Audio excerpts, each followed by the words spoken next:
right, I am attempting to go live here in Instagram as well. It's thinking about it. We're almost ready to get started, folks.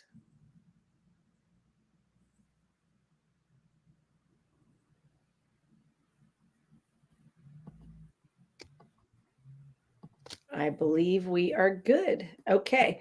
All right. So I am Kitty Chambliss. I am here with our wonderful Coach B, who is a part of the team here with Loving Without Boundaries. We are excited to be here for a Facebook Live, and we are going live on Instagram. We're hoping for the very first time, thanks to my other team members telling me how to do the tech on that. So we are thrilled to be here. We are part of the Loving Without Boundaries team. This is a mission that I started back in December of 2012. And it grew from there. It grew from a blog, eventually became a podcast. We also started a Facebook private group and community that you all are invited to join if you're not already a part of that community now. If you go to Facebook and you search for Loving Without Boundaries, healthy, open relationships and lifestyle freedom, that's how you can find our group. And we invite you to come there. There's literally thousands of other people who are like-minded, who are looking to live their most authentic lives in a way that works for them, free from jealousy and insecurity, shame and guilt, and the pain of ongoing infidelity and cheating in the open relationship space, so that they feel unstoppable and fall back in love with themselves. So know that we are here alongside you, cheering you on and encouraging you. And doing these type of live streams are one of the ways that we do that. So without further ado, I did ask B to come up with our topic for today, and she came up with an excellent one. And we're going to have a conversation, and I am going to let B lead here. I am actually just slightly under the weather, and I'm excited to be here regardless, because that's how passionate we are about the work that we do here at Loving Without Boundaries. So without further ado, B, I'd like to give the mic over to you and let you get us started on our conversation. Thank you, Kerry, for starting us off. And I'm super grateful that you're here serving this amazing community, even if you feel under the weather. And I also love what you shared in your introduction. I actually quickly jotted it down: fall back in love with themselves, with ourselves. And today's topic, talking about gratitude, is actually so much in alignment with this falling in love with ourselves, falling back in love with our lives, our relationships, our partners, our jobs.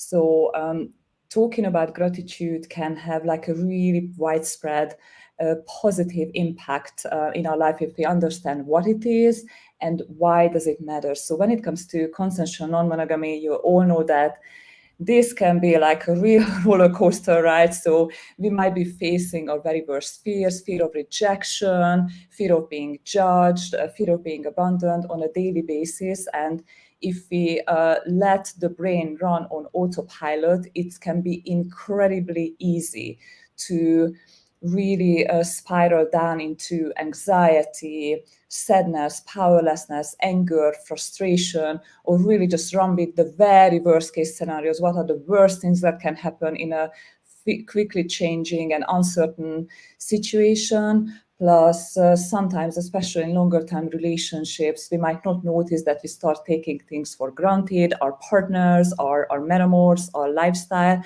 And if we notice that we often feel fear, that can actually land us being caught up in a negative spiral where we want to counteract this fear, the fear of the future and the overwhelm about the present and regret and resentment of the past, and we try to fix and control our environment, other people.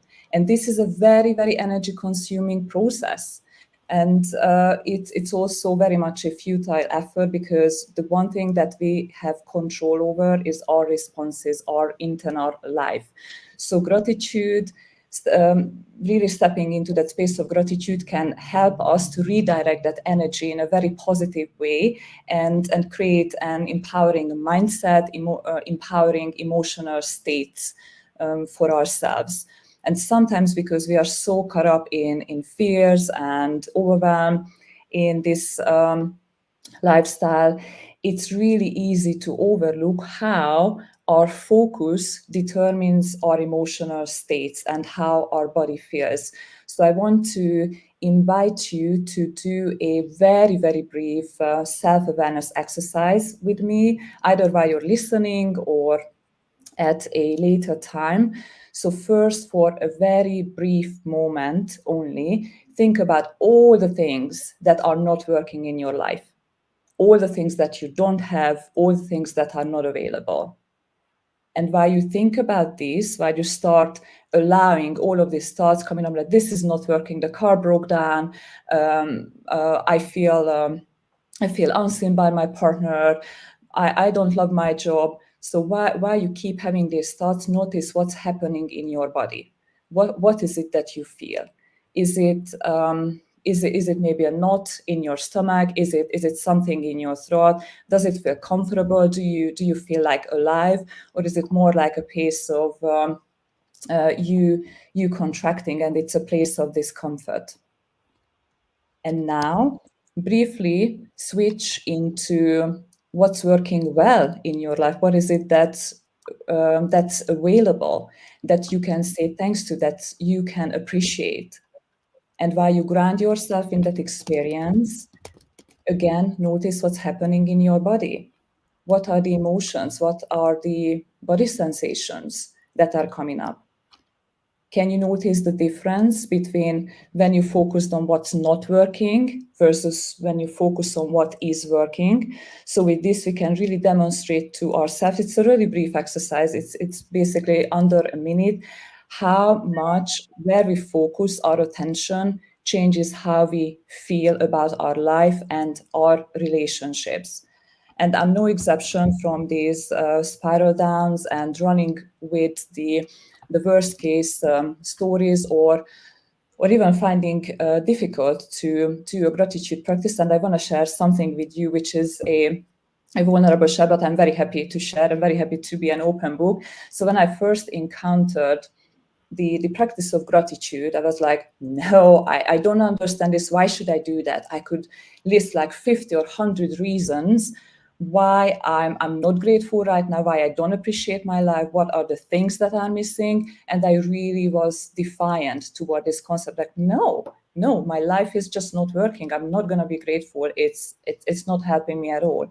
Then I came across a teaching from a teacher who is in a business and spiritual environment, and he introduced me to the if-then model of the incompleteness of the if-then model. And I also want to speak to this a little bit in case this resonates with any of you. So I noticed that I was really caught up in the if-then model. So if something happens in my future, or if my partner behaves differently, if the weather changes, if I have that job, that car, that business, I'm going to feel differently, but only then. The only issue with that is that this is not really how the brain works. So the brain has those brief moments of happiness, fulfillment, contentment, but after a while it checks the box that, okay, I achieved this thing. Now let's focus on what's missing again. So it goes back by default to what is missing, what is not there. And the other aspect of this if-then model being incomplete is that we're always going to have challenges, even if we have that ideal partner, that dream job, that dream business, or that dream holiday. Problems can come up.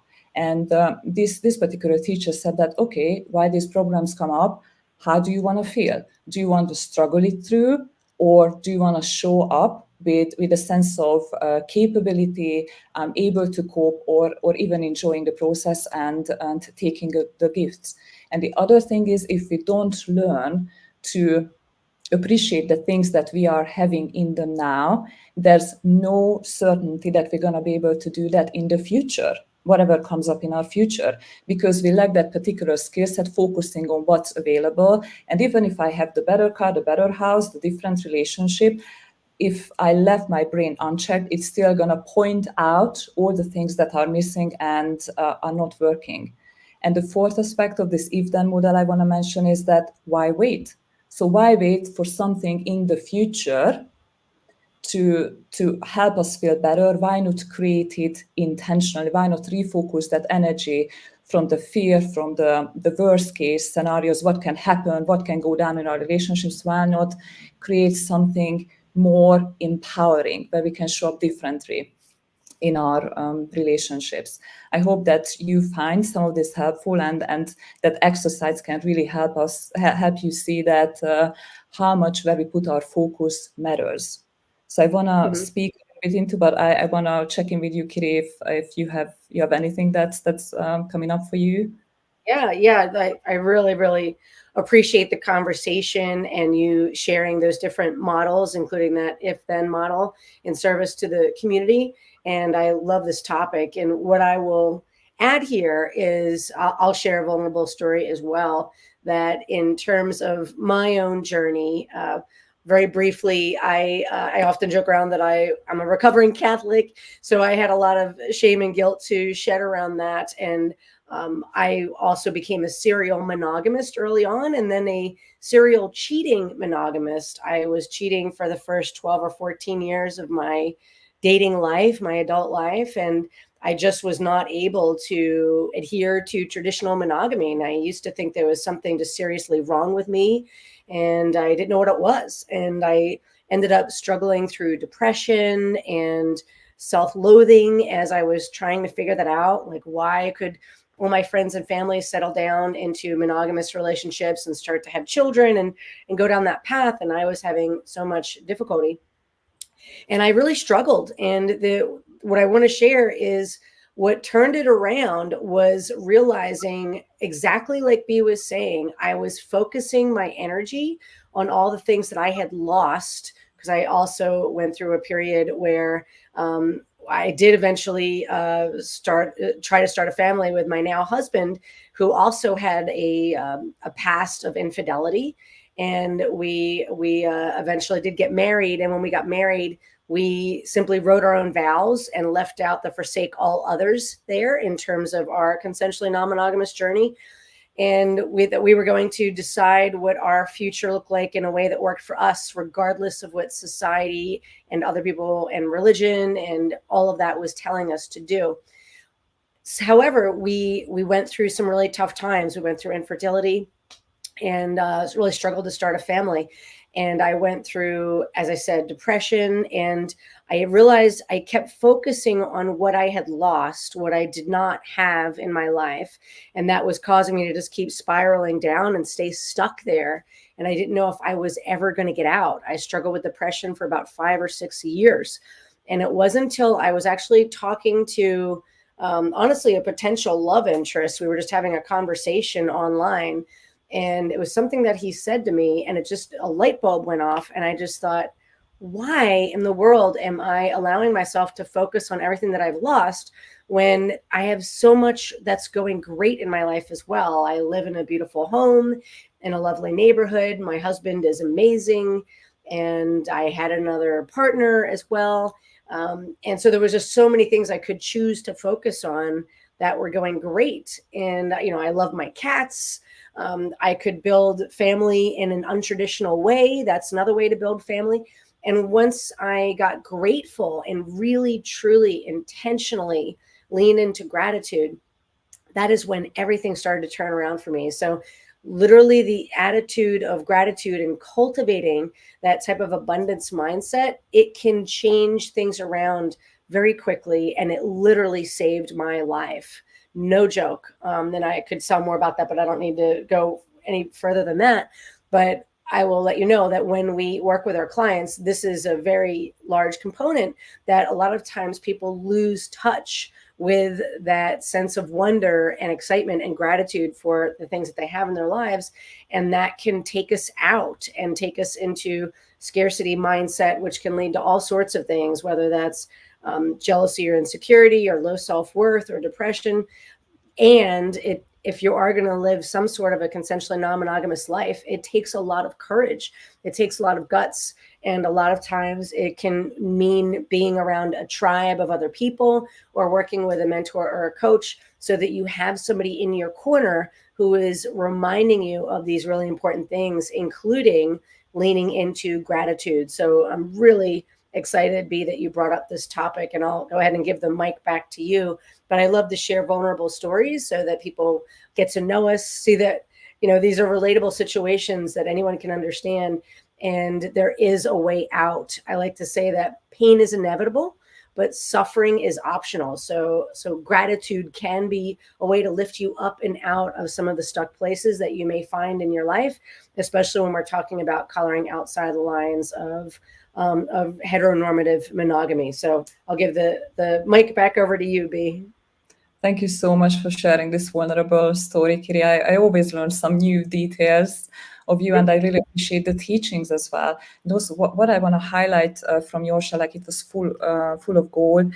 Like what came up for me is that when we're in that space of scarcity, when we forget to notice what's going well, what we can be grateful for, we can be appreciative of, we also start asking these empowering questions of ourselves, like, what is wrong with me? Why can't I be like other people? Or as you said, Kiri, we really focus on what we lost instead of what we gained.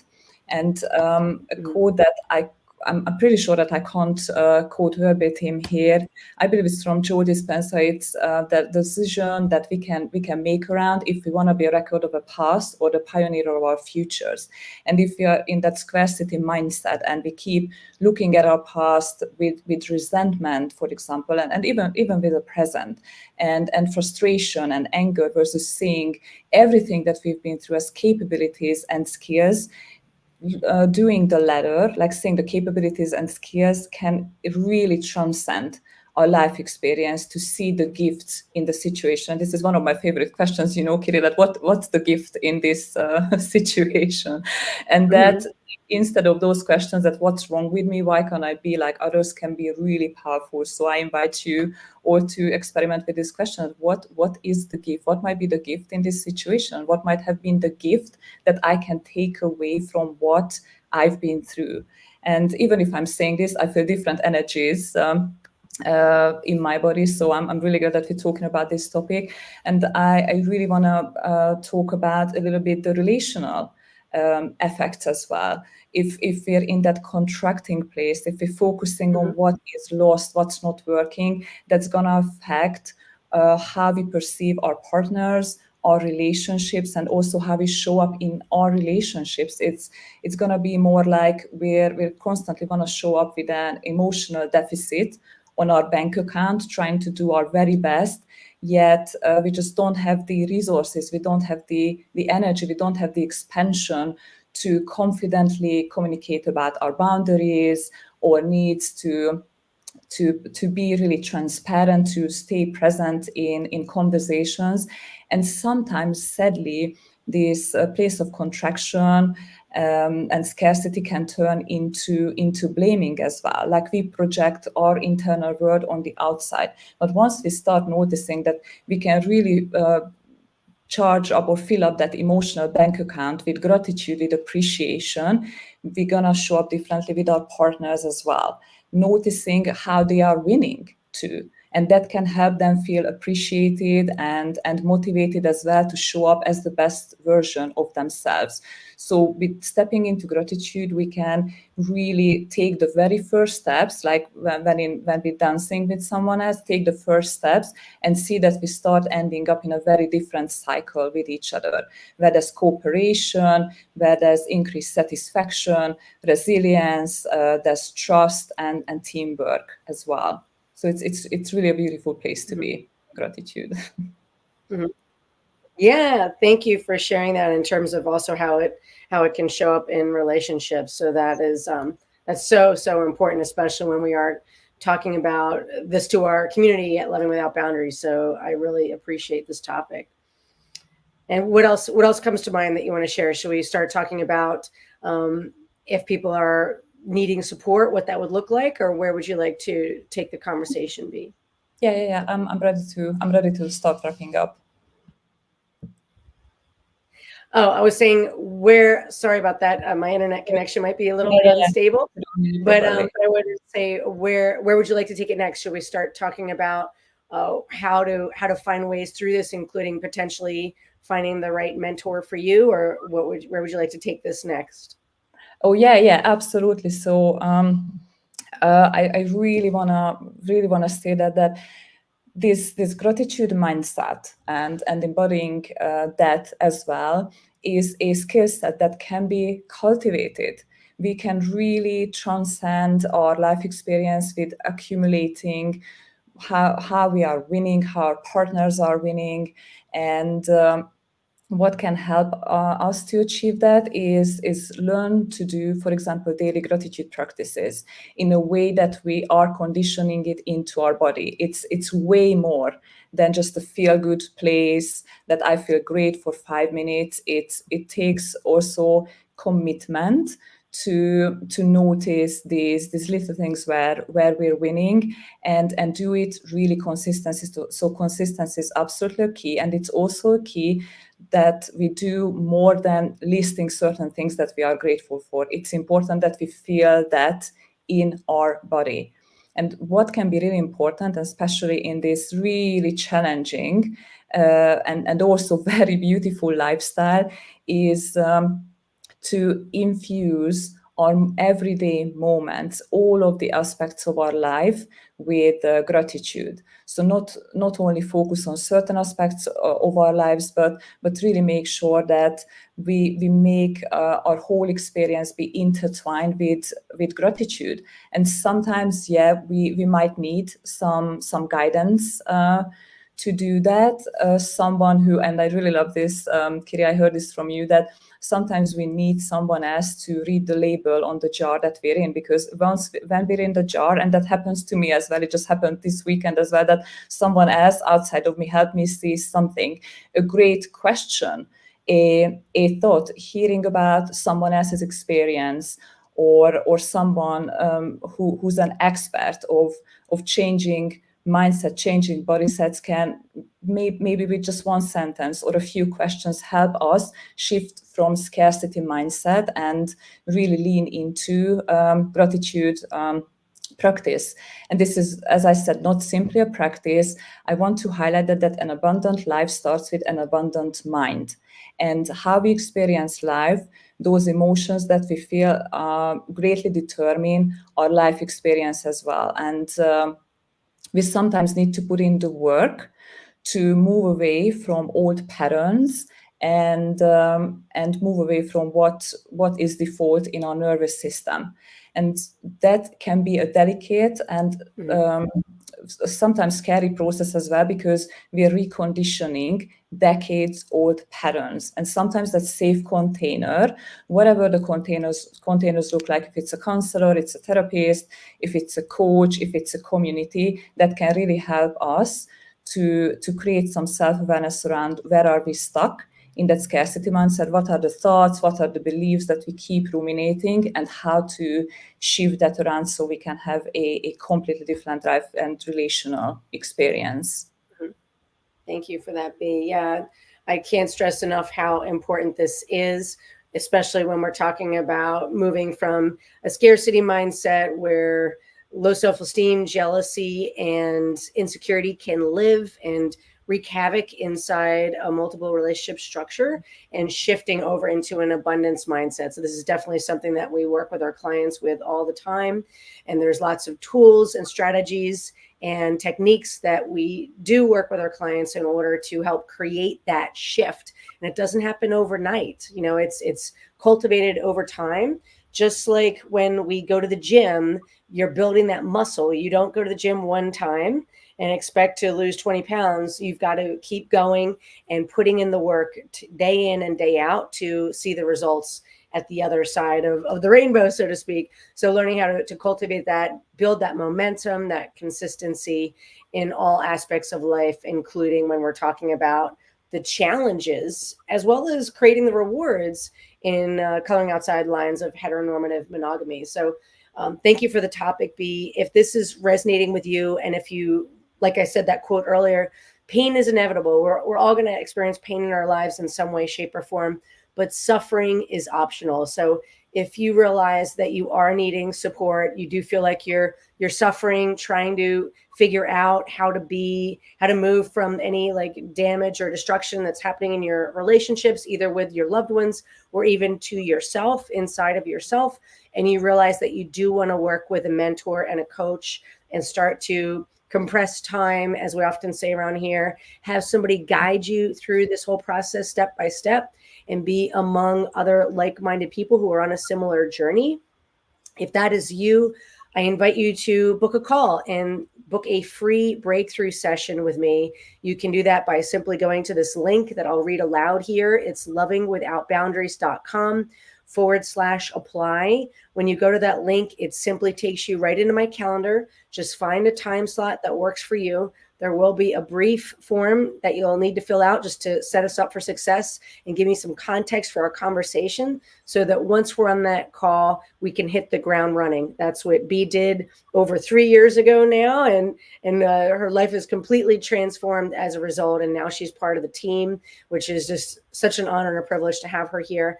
And you can have that type of transformation change in your life if you are ready for it, and if you are committed to do the work and step up to the plate, which you wouldn't have gotten to this point in the video if there wasn't some sort of motivation and desire for positive change and a sense of resilience and grit in you. So I honor that. So if that's you, if you want to have that conversation to see what it would look like to put a game plan together, again, that's lovingwithoutboundaries.com/apply.